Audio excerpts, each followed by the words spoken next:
Have that it is time for us to get started this morning. We'll be in Song of Solomon again. Song of Solomon, chapter 7. See if we can get through it in chapter 8. And then next week, if we do that, if we're not in Song of Solomon still, we'll be talking about another woman in the Bible, the Queen of Sheba or Queen of the South. Another woman that was not one of Solomon's wives, but involved in meeting Solomon. Looking today, then, we'll be in chapter 7. And before we do that, let's go to God in prayer. Our God and Father in heaven, we are thankful for the day we have, this time we can come and study from your word. We ask as we do so, we'll open our hearts and minds to what you have revealed, that we might be strengthened and guided, that we might do those things that are pleasing to you. We ask your blessings upon us and upon all those in need. We ask that you be with those that are ill and those caring for them. Father, we pray blessings upon the first responders, our military, those protecting us in this society, that they may be protected and returned to their families. Father, we pray for our nation and our leaders, that as a nation, we might look to you and do those things that are pleasing to you. We pray for us as Christians and as the church, that we might continually hold fast to your ways, be pleasing to you, in all these things we ask in your Son's name. Amen. Song of Solomon, chapter 7. We come to the beloved, or Solomon, in the first 5 verses here, giving, well, actually, it's going to go through verse probably 9 or further, but giving a description of the Shulamite. What's interesting is we could go back to other ones, for example, in chapter 6, when the Shulamite is just given a description and looked at, it's almost always from head to toe. But notice this time, Solomon's going to start at the toes and go to the head. Look how he describes, how beautiful are your feet in sandals. Ladies, it's not quite that time of year, but what do we do with our feet come springtime? You want them to be trim, neat, and looking good if you're going to wear open-toed shoes. Here is how Solomon starts with her. Your feet are beautiful in sandals. He finds her attractive down to the little toe. That's an important concept. O prince's daughter, the curves of your thighs are like jewels, the work of the hands of a skillful workman. Your navel is a rounded goblet. It lacks no blended beverage. Your waist is a heap of wheat set about with lilies. Your 2 breasts are like 2 fawns, twins of gazelles. Your neck is like an ivory tower. Your eyes like the pools in Heshbon by the gate of Bath Rabim. Your nose is like the tower of Lebanon, which looks towards Damascus. Your head crowns you like Mount Carmel, and the hair of your head is like purple. The king is held captive by your tresses. Here again, Solomon giving her reassurance that he finds her what? Yeah, beautiful. She's attractive to him. No matter what else may happen, no matter what else someone else may say or other people see and look upon, the most important person on this earth that looked at her found her what? And that is something we need to keep in mind, because we live in a society that does what? Is this society we're currently in really, they talk about being acceptive and tolerant and all that, but what do they find in a person as beautiful? And what do they do to those they do not find beautiful? And you can see and think about that. Here is Solomon saying, it doesn't matter what anybody else says, what anybody else does, from your toes to your head, you are what? Beautiful. What's left out of that? Think about that. He starts with the sandals. He goes to the thighs. He goes to the navel. He then moves up to the breast, to the neck, and finally up into the head and the hair. And he just says, I'm held captive by your hair, your tresses. This is the kind of way that a man ought to look at his wife. And the wife ought to realize that, shouldn't she? Unfortunately, what's the only way that a woman knows you find her attractive? Well, there are actually two ways. One way is good, one way is bad. What's the bad way? Most of us know it. You ever heard that phrase, he's undressing me with his eyes? Leering at somebody and just, ooh. Bad way. What's the good way? Tell her. That's the key. Tell her she looks good. You find her attractive. And that's an important key.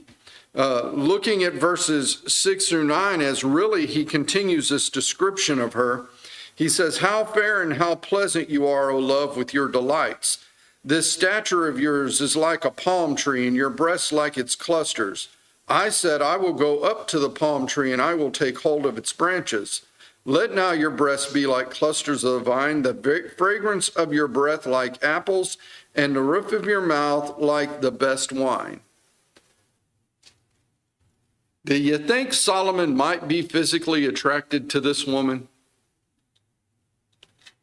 Is there anything wrong with that? Again, we live in a society that manipulates this idea. What kind of attraction right now? They allow you to be attracted to who? Whoever you want. And in fact, many times, I haven't figured it out. The perfume commercials, I think, are about the worst. What in the world does that have? You think about the perfume commercials you've seen on TV. What does that have to do with selling perfume? I ain't figured it out yet. Diving into the ocean, swimming in a pool. What's going to happen to any perfume you're wearing? Ladies, do you put the perfume on before or after the shower? Why after? So you don't wash it off, because what's going to happen in the I haven't figured out. Like I said, I don't understand these commercials for these perfumes. It just doesn't work. But here is Solomon looking at her and saying, you're fair, you're pleasant. You can't miss his attraction, his physical attraction to her in this place. When you have someone who is your spouse, there's nothing wrong with physical attraction. And it ought to be expressed and it ought to be known. There's nothing wrong with that. What is wrong with physical attraction is when it's not with who? Your spouse. If it's anybody else other than that one spouse you have, there may be some physical attraction. You can find something attractive, but you ought not what? To act on it. That's what Solomon's doing here. He finds her and he says, there's nothing wrong. I am what? And this is something that's important. Look how the Shulamite herself now responds. She is in verses 10 and 11 going to come about and begin to do it. At the end of verse 9, she says, the wine goes down smoothly for my beloved, more gently the lips of sleepers. I am my beloved, and his desire is towards me. Come, my beloved, let us go forth to the field. Let us lodge in the villages. Let us get up early to the vineyards. Let us see if the vine has budded, whether the grape blossoms are open and the pomegranates are in bloom. There I will give you my love. What is she saying? You see a somewhat of a reversal in part of this passage, but she's saying, anybody ever had grape juice? Sometimes even the stuff that, if the bottle's been open for a few weeks that we use for the communion, do you start to get that little whang in the grape juice? Anybody ever had some that's, right there on the verge of just being bad? This isn't what she's talking about. She's talking about that good, fresh grape juice. You just open the bottle and it tastes what? Good, and it goes down how? Smoothly. You get that other one. Man, it hits, and what does it take to do that gulp? And that's not easy, is it? That's the picture that she's using. What does that really mean? What's that a picture of? How does she find him? He described his physical attraction for her. What's she beginning to do? Describe her physical attraction for him. Moving gently the lips of sleepers. I am my beloved, and his desire is towards me. Does that sound like something from early in the Bible? Go all the way back to Genesis. Genesis chapter 3. What was it that God pronounced upon Eve in verse 16 there, Genesis 3:16? To the woman he said, when giving her punishment at the garden, I will greatly multiply your sorrow and your conception. In pain you shall bring forth children. Your desire shall be for your husband, and he shall rule over you. Is there likewise a desire of the husband for her? That's what the Shulamite expresses. When God told Eve, your desire will be for your husband, you go forward to the Shulamite, and when he finds her attractive, she expresses it. I am my beloved, and his desire is what? Towards me. And that's another important concept, by the way. We keep trying to bring this up, but there's not a problem with physical attraction and desire, but it's for who? Your spouse, and only your spouse. What does that mean for one who doesn't have a spouse? That's something you have to learn to control or wait, depending on your age and depending on what else is there. This is what God gives, and so we see this picture. Verses 11 and 12 again, you see her saying, come, my beloved. So here is the Shulamite. She's been found attractive by Solomon, and she says, come, my beloved, let us go forth to the field. Let us lodge in the villages. Let us skip early to the vineyards. Let us see if the vine has budded, where the grape blossoms are open. What is she saying in this? I think part of it's probably her history. Where did she come from as you go all the way back to chapter 1 thinking about it? Evidently a small village somewhere in Israel that had a lot of vineyards. Sometimes what brings you the best memory? The place you what? Yeah, place you grew up. A lot of times that's what you think about. This is the description she gets. Where would she have been comfortable? Was she one that was comfortable? If you think about early on, was she comfortable in the palace and the ways of the palace? How were the women of the palace? What did they look like? Remember her early description back in chapter 1? She was feeling conscious because her skin was what? Dark. I don't think that means she was black. I think it means she had been out what? In the sun, working in the field. Her hands were rough. What were the women in the palace like? Very fair skin, very soft. They didn't do things. She felt that. Here again, then where does she feel comfortable? Is she one that's going to talk about the palace and the great shopping malls and big city? Or is she looking back and saying, let's go back out to the field, to the villages, to the vineyards? That's where she's what? Comfortable. And so she is telling him, this is where I want to go. By the way, verse 13 now says, the mandrakes give off a fragrance, and at our gates are pleasant fruits, all manner, new and old, which I have laid up for you, my beloved. What were mandrakes? You remember they've been mentioned before. Who had a session with some mandrakes? Reuben found some in the field one day and brought them to who? To his mother Leah. What was Rachel willing to do? Sell a night with her husband Jacob to Leah for a few mandrakes. What are mandrakes? Anybody know what their line is? Believe it or not, they're related to the potato. Basically, they're the top plant of some rooty vegetable. Unfortunately, this rooty vegetable, don't ever try to eat it. The mandrakes were very fragrant and very beautiful at the top, but the root, the part you would eat like a potato, was poisonous. And in fact, it's still used for poison. So you can see the idea.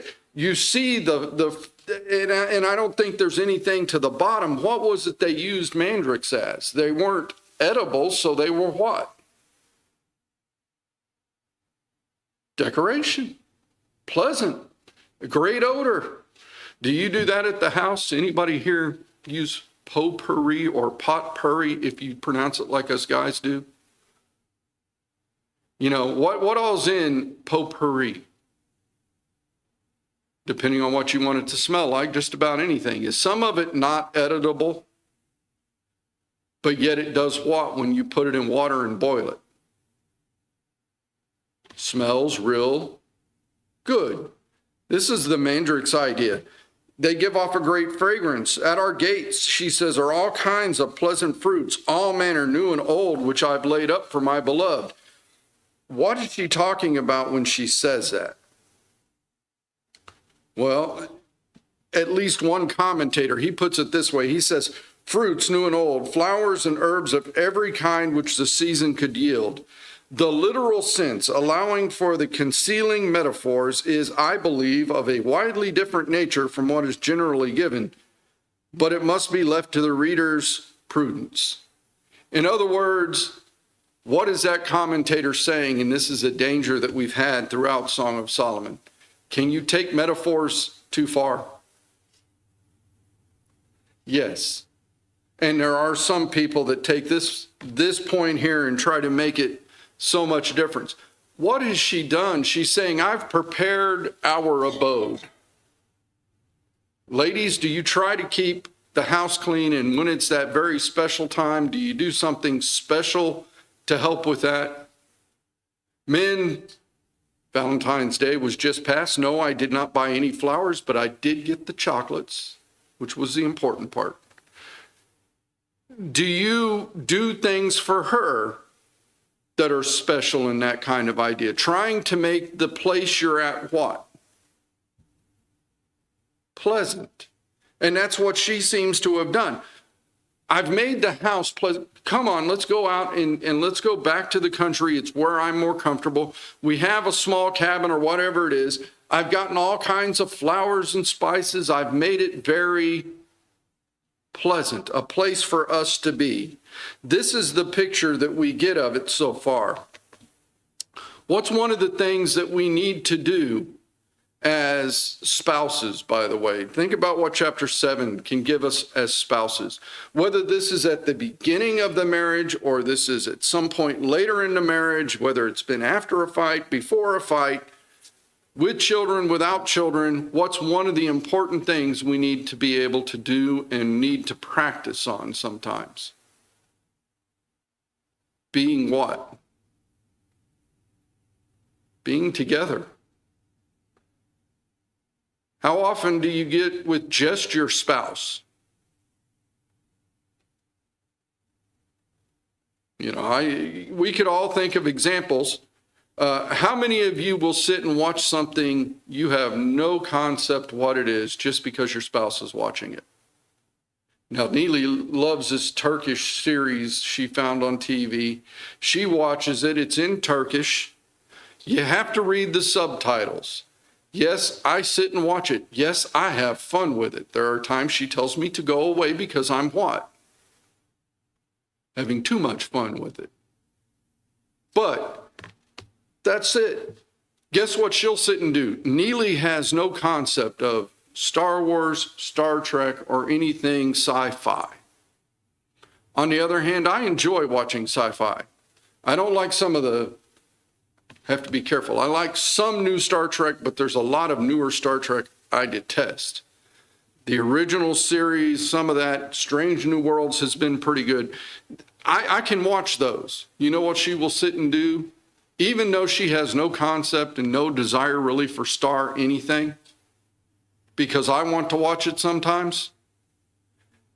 And guess what? In the end, she has no idea what really happened in the movie or why it happened. What is the whole purpose? To be together.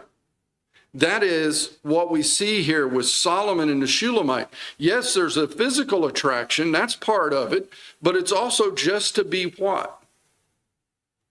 Together. And so you see this picture in this woman. What does she do? And since we've been concentrating on hers, we think about chapter 7. What does she do because she loves him? Where's she been staying? In the palace. Where does she want to go now? To the country. But to make it more for him, what does she do? She gets all of the mandrakes and the new manner of spices and everything because she wants to make it something pleasant for him also. Guess what? To her, probably doesn't need that. What would she find? You know, you hate to say it now. Some people, I don't know about their choices, but what smells good? You ever thought about that? The smells of home. Anybody that's ever been to another country can somewhat understand this. I went to Korea. Ugly country to me. Beautiful people. But I tell you what, ugly country. You go walking through the field, you step in a hole and then your boot smells for weeks because the kimchi will not wash out. When it rains, it just turns to mud, total. It doesn't smell right. You come back to where you're from, and you go, I'm home. Somebody goes, what you talking about? You don't appreciate it until when? Until you're not there. Remember, that's been one of the things that the Shulamite has had trouble with throughout. Solomon, at this point, already has how many wives and concubines? It's 80 and 60, that's 140. Do you think he was around the Shulamite day in, day out, every day of the week? Probably not. And what was one of her things? She missed him. This is one of those occasions. They're getting back together, and you notice some of the things. He mentions the odors. She mentions the odors. The idea of being pleasant and enjoying the environment you're in. Does that always mean the environment you're in is going to be pleasant? But the person you're with can make anywhere seem what? This is the picture we get. Starting into verse 8, or chapter 8. Looks like we'll get through this today, and so next week, the Queen of Sheba. But chapter 8, verses 1 and 2, the Shulamite continues her statement saying, "Oh, that you were like my brother who nursed at my mother's breast. If I should find you outside, I would kiss you. I would not be despised. I would lead you and bring you into the house of my mother, she who used to instruct me. I would cause you to drink of spiced wine, of the juice of my pomegranate." What is her expression? Now, there are certain levels of PDA, as we call them, that are acceptable in our society. Guess what Solomon could not do in public with this woman? Give her a kiss. Why? He's not family. She could kiss her brother on the cheek. He could kiss her on the cheek. Familial expression was fine and dandy, but you couldn't do it the other way. Do we see something like this still in the world today? If you go and you watch the English royals, what are they not allowed to do a lot? You ever notice, it's William and Kate, right? William and Kate. I can't keep straight which one's got who. So William and Kate. Have you ever noticed they don't really often walk down the street side by side holding hands? Why not? Because royals don't do that. What is he allowed to do? He's allowed to stop. If she's coming downstairs, put out a hand and help her downstairs. But because she's not really a royal, she's royal by marriage, what is she supposed to do at all times? By the way, if you ever watched Elizabeth with Philip, what did Philip always have to do? You notice hardly ever did you see Philip and Queen Elizabeth standing side by side, unless it was something at a balcony with the crowd or something like that. When they were walking, where was she? In front of him. He was always one step. When she would stand somewhere, if it wasn't a special occasion like that, look at the pictures. She stands to the front. Where does he stand? Look at William and Kate. William is always in front. Kate is always in the rear. There were rules. When's the only time, and not to say paparazzi hasn't caught them kissing in private on their vacation or on our private land, but when's the only time you ever saw them as royals kiss each other truly in public? Yeah, the post-wedding one up on the balcony. The one time they do it. It's just the way it's done. Here is the expression of the Shulamite in this royal kind of thing. I see you coming. You've been gone for days. I can't give you a kiss. I wish you were more like my brother, because then I could what? Show you public affection. And so we see that.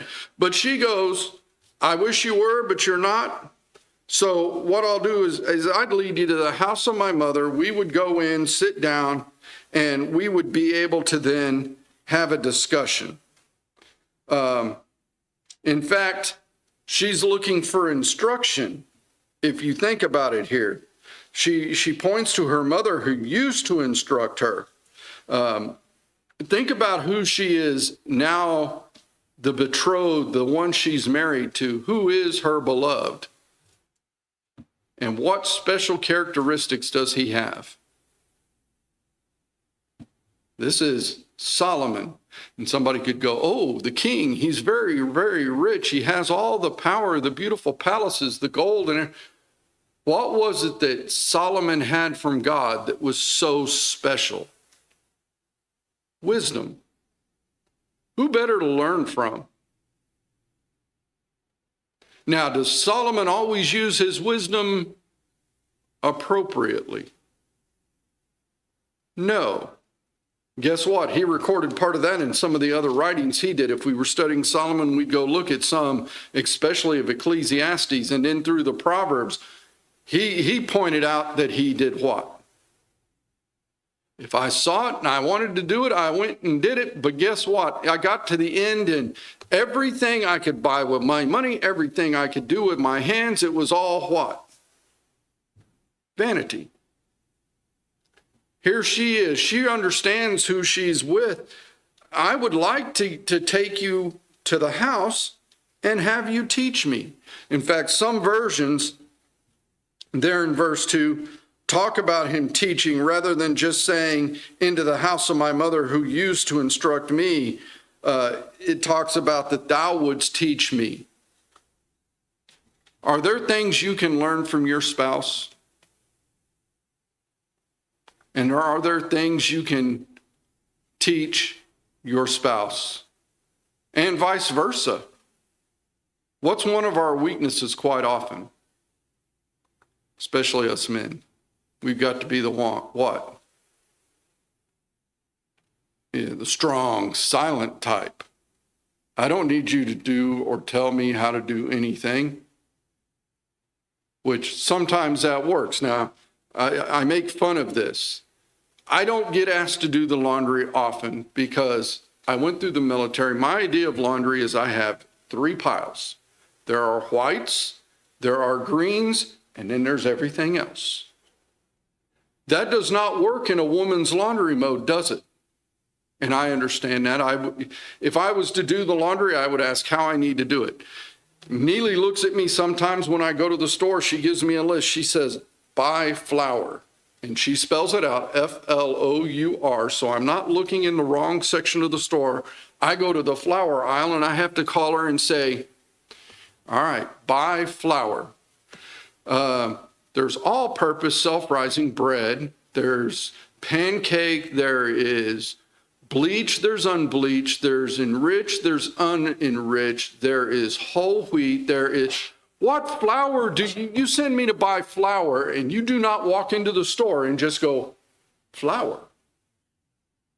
But also, guys, be careful because, I read the one that would apply to that situation where a man and a woman went to a marriage retreat, and the man was talking about knowing your partner, and he said, about 80% of the men in this room probably do not know what their spouse's favorite flour is. This guy looks over at his wife and goes, that's all purpose, isn't it?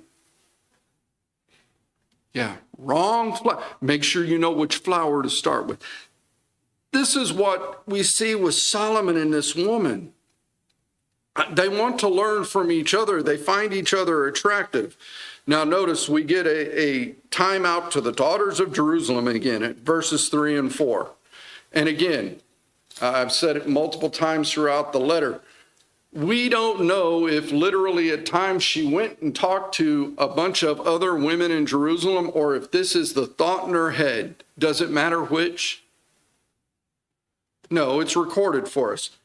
She looks at them and says, his left hand is under my head and his right hand embraces me. I charge you, O daughters of Jerusalem, do not stir up nor awaken love until it pleases. What's the only way to get the position they talk about here? They're what? Lying together in bed.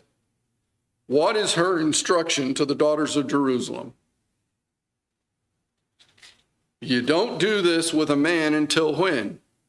What does it mean until it pleases?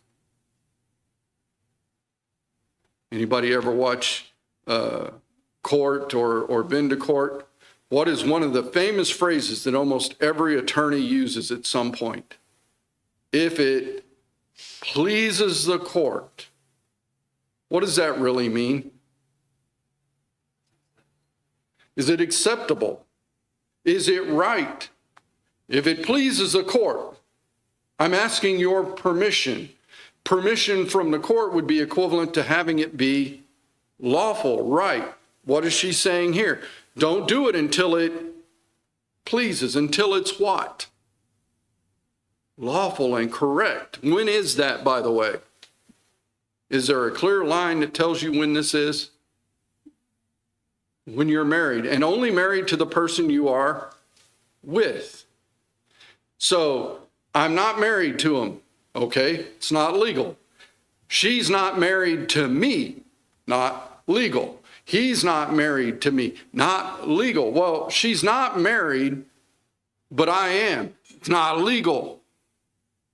Only if you and her are married to each other, then it's legal. That's what the Shulamite has been saying over and over to these other women. And so you think about that.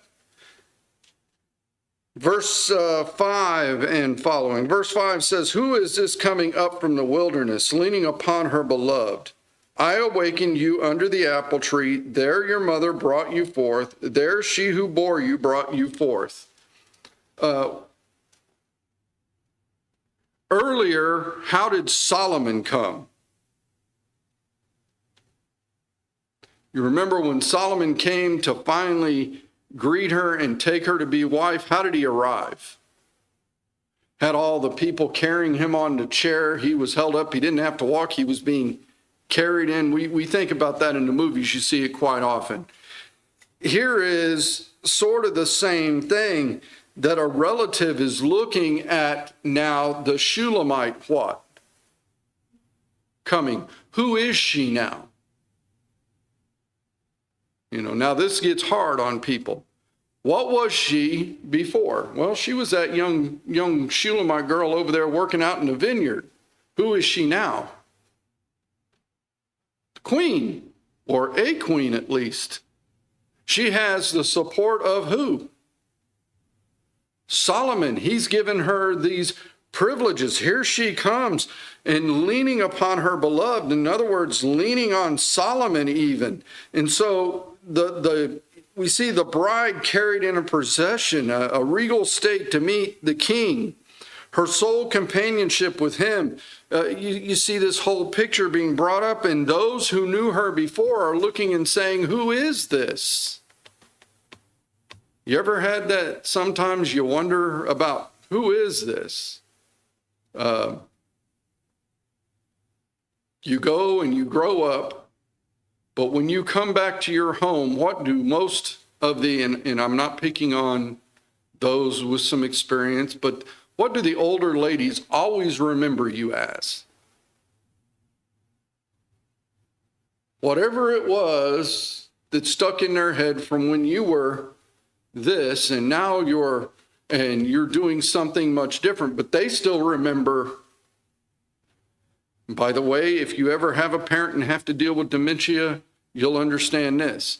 I have had conversations with my mom, and she'll start the conversation. She knows who both girls are. She'll say hello to everybody by name.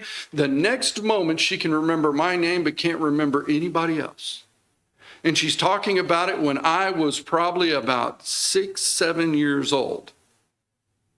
Then she'll flip back to an older point, and she keeps a baby because it gives her something to do. But then all of a sudden, this is my baby, and I'm going, no, my babies are down. But you do what?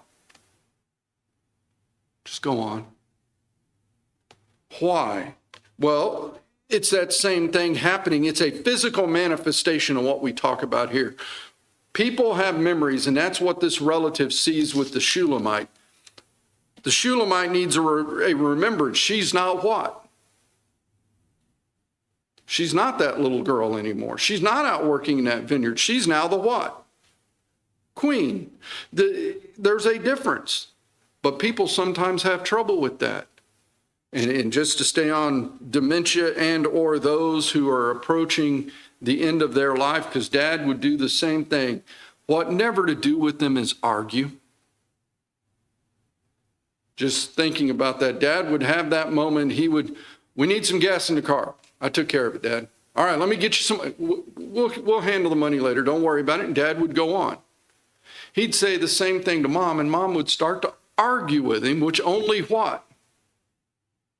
Agitated him, which only made it worse. Just say, took care of it. When he goes, let me get you some money, just say, we'll take care of it later. And at that point, everything in his brain that was so important at that moment, and that's sort of what we see with the Shulamite's relative and the Shulamite herself, everything that was so important at that moment, what? It's handled. I'm not attractive anymore. Honey, you're beautiful.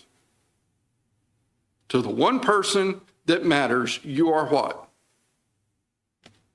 What should that do to all your anxiety and fears? Now, is it going to totally get rid of them? No, but what should it do? It should help alleviate it. Look as she goes on now. Here she is again. We've seen the talking to the daughters of Jerusalem, and then a relative that has seen her. Now we see her again in verses 6 and 7. Coming to her beloved, talking to her beloved. She says, set me as a seal upon your heart, as a seal upon your arm. For love is as strong as death. Jealousy is cruel as the grave. Its flames are flames of fire, a most vehement flame. Many waters cannot quench love, nor can the floods drown it. If a man would give for love all the wealth of his house, it would be utterly despised. Set me as a seal on your heart. If we truly love someone, will we ever approach another? Why not? Because my heart belongs to who? And what is one absolute fact in this world? Can you live without a toe? Can you live without a whole foot? How about a hand, an arm? You live without an ear? Can you live without an eye, possibly even both of them? Take your heart out, and what happens? If your heart is given to that person as a seal, what she says here, set me as a seal on your heart. If that heart belongs to her and that's it, your life belongs to who? That's where the Shulamite really is with Solomon. And then as a seal upon your arm. Men, you ever been walking down somewhere, either, downtown or at the theater or anything else, and all of a sudden she grabs your arm and pulls close? Why did she do that? There's one or two reasons.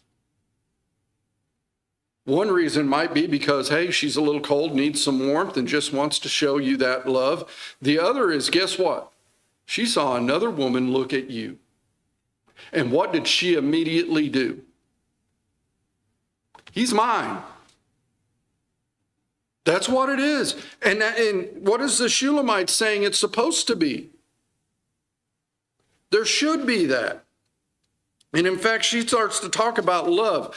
Now, we often hear people talk about falling in and out of love. Here's another passage that shows you really don't fall in and out of love. Look at what love is described as here. Love is as strong as death. What is that trying to say? You think about how strong death is and how strong in love ought to be. Jealousy as cruel as the grave. I don't want to be jealous, but jealousy can be cruel. In fact, its flames are as flames of fire, of a vehement fire even. Anybody ever had the cigarette lighter or something like that you're using as a torch or something, and that metal piece on it gets hot and you happen to touch it with your fingers? That's pretty hot, isn't it? Anybody ever messed with the barbecue grill, when you've got it turned up or you've started the wood burning, depending on what kind it is? But like my pellet grill right now, I start it up, and when that thing gets to about 400 degrees, what had you better not do with the lid even? Anybody ever actually used, I imagine, Matt, you have, acetylene torches and welders? What do you not do with the little thing that spits out fire? Don't mess with it, because you might lose a finger. It's that hot. The only good thing is at least the wound is immediately cauterized. That's the only positive, but think about the pain in that. This is the picture of what love can be like. What causes the biggest problems in a marriage, and why is it that once there is infidelity on one party or the other in a marriage, it's usually nearly impossible to save the marriage? Because love is like a flame of fire, a vehement fire. And once it has burned you, what's it real hard to do? Come back.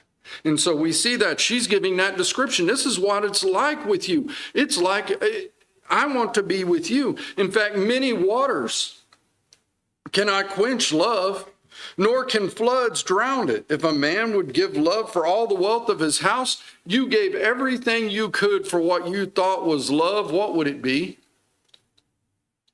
Utterly despised. Was there a case of this earlier that we've read about? Remember Amnon and Tamar? What did he think of her after he got done with what he thought was love? He despised her, even though she was his sister, but he loved her. This is what the Shulamite's describing. True love is not going to let others get in the way. And then we're going to close it out as quick as we can. We're almost at time, but the Shulamite's brothers. All the other problems have come up. We talked about it earlier on. The brothers wanted her because she used to work in the vineyard. But here they've come to accept the fact that she is now with her beloved, with Solomon. But they go, we have a little sister and she has no breast. What shall we do for our sister in the day when she is spoken for? If she is a wall, we will build upon her a battlement of silver. And if she is a door, we will enclose her with boards of cedar. Who usually would be responsible for the younger girls in the family? Mama and the older sister. Older sister's not going to be there. What do the brothers now say? This is where you can tell they've come to accept the fact you're going to go. We're going to take care of little sister. We're going to keep her safe. We're going to build an embattlement around her, and when it's proper, she can leave, but we're going to take care of her. What has Big Sister said all along? A great example of that, hadn't she? What's been her warning all along? So we see that. The Shulamite now gives one last statement of herself and into Solomon, verses 10 and 11. I am a wall, and my breasts like towers. Then I become in his eyes as one who found peace. Solomon had a vineyard at Baal Hamon. He leased the vineyard to keepers. Everyone was to bring for its fruit 1,000 silver coins. Whether or not this was a literal vineyard and a discussion of actually paying for it or not, what is the Shulamite trying to say she seems to be worth to Solomon? He had this vineyard that people had to pay 1,000 silver coins to get the fruit of. I'm worth more than that. She then looks at Solomon and says, mine own vineyard is before me. You, O Solomon, may have 1,000, and those who tend its fruit 200. In other words, you are worthy. Then it closes the letter with the beloved saying, you who dwell in the gardens, the companions, listen for your voice. Let me hear it. And she closes with a grand look at saying, I want you near me again, when she says, make haste, my beloved, and be like a gazelle or a young stag on the mountain of spices. In other words, come back to me quickly. That's the picture of the Shulamite as a woman. We'll continue, like I said, with the Queen of the South next week.